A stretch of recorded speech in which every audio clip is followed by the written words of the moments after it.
Hi అండి. Next process mutton కొంచెం ఆయిల్‌లో కుక్ అయిన తర్వాత మటన్ ఉడికేటట్టు సరిపడా వాటర్ పోసుకొని మళ్ళీ కాసేపు మూత పెట్టేసుకోవాలి. తర్వాత నెక్స్ట్ ప్రాసెస్ ఏంటంటే రైస్ మనం మటన్‌కి ఎంత రైస్ తీసుకుంటామో అంత రైస్ తీసేసుకొని ఒక ఒక గ్లాస్ రైస్‌కి 1 ½ వాటర్ పోసేసుకొని రైస్ పెట్టేసుకోవాలి. మటన్ని 80% కుక్ చేసుకోవాలి. మటన్ కుక్ అయ్యే వరకు రైస్ పెట్టేసుకుంటే రైస్ 90% కుక్ అవుతుంది.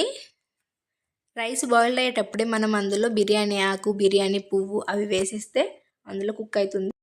మటన్ 70% కుక్ అయ్యాక నేను అందులో ధనియాల పౌడర్ వేశాను. రైస్ని 90% కుక్ చేసుకున్న తర్వాత మనం దాన్ని ఒక గిన్నెలోకి తీసుకోవాలి. మనం రైస్ వండుకున్న దాంట్లోనే మళ్ళీ కింద నెయ్యి వేసుకొని పైన రైస్ వేసుకొని దానిపైన మనం లేయర్ లాగా మటన్ వేసేసుకుంటే బిర్యానీ చాలా బాగుంటుంది.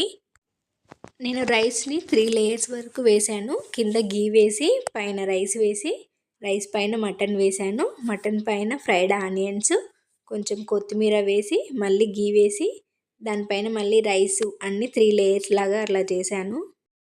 తర్వాత ప్రాసెస్ నెక్స్ట్ పార్ట్లో ఉంటుంది.